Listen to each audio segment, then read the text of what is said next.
ಆಸೆ ಹೆಚ್ಚು ಮೇಲೆ ರಾಜಕಾರಣಿಗಳೆಲ್ಲ ಜೊತೆಗೆ ಪಾರ್ಟಿ ಫಂಡು ಸಾಕಷ್ಟು ಕೊಡ್ತಾರೆ ಇವರು ಅನ್ನೋಂಥ ಮಾತುಗಳದಾವ. ಎಲ್ಲ ರೇಟ್ನಲ್ಲೇ ಡಿ ಕೆ ಶಿ ಜೊತೆ ಏನು ಮಾತಾಡಿದರು ಅನ್ನೋದು ಈಗಾಗಲೇ ಡಿ ಕೆ ಶಿ ಅವರು ಹೇಳಿದ್ದಾರೆ. ಏನು ಸ್ವಲ್ಪ ಹಂಗೆ ಬಂದಿದ್ದರು, ಸವಾರದ ಭೇಟಿ ಇತ್ತು, ಹಾಗೆ ಏನು ಹೇಳಿದ್ದಾರೆ.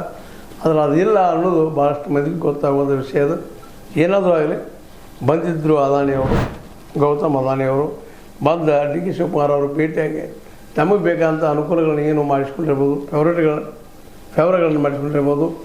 ಆ ಫೇವರ್ಗಳಿಂದ ಇನ್ನಷ್ಟು ಸಮೀಪ ಆದರೂ ದೂರ ಆದರೂ ಗೊತ್ತಿಲ್ಲ. ಅದು ಈಗಿನ ವಾತಾವರಣ ಪ್ರಕಾರ ಒಳ್ಳೆಯ ಸಂಬಂಧದ ಅದಾನಿ ಜೊತೆಗೆ ನಮ್ಮ ಅಂಬಾನಿ ಅವ್ರದ್ದು ಮಾತ್ರ ಅನ್ನೋದು ಸ್ಪಷ್ಟ ಆಗ್ತಾಯಿದೆ. ಒಟ್ಟಾರೆಯಾಗಿ ಹೇಳಬೇಕಾಗಿದೆ ಇಷ್ಟ, ಡಿ ಕೆ ಶಿ ಅವ್ರ ಜೊತೆಗೆ ಅದಾನಿಯವರು ಮಾತಾಡಿದ್ದು ಅದು ಎಷ್ಟು ಮಟ್ಟಿಗೆ ಫಲ ಕೊಡ್ತದಿಲ್ಲ ಅನ್ನೋ ಬೇರೆ ಮಾತು. ಆದರೆ ಚರ್ಚೆಗೆ ಮಾತ್ರ ಒಂದು ದೊಡ್ಡ ಹುಟ್ಟಾಗ್ತಿದ್ದು.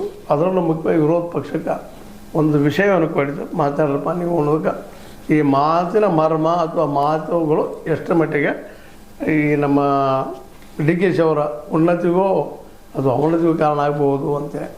ಯಾಕಂದರೆ 3 ವರ್ಷ ಇದ್ದರೂ ಸಿದ್ದರಾಮಯ್ಯ ಕಾಲದಲ್ಲಿ ವಿಶೇಷ ಅದಾನಿ ಅವ್ರು ಬಂದು ಭೇಟಿಯಾಗಿದ್ದ ಇಲ್ಲ ಅನ್ನೋದು ನಾವು ಗಮನಿಸ್ತೀವಿ.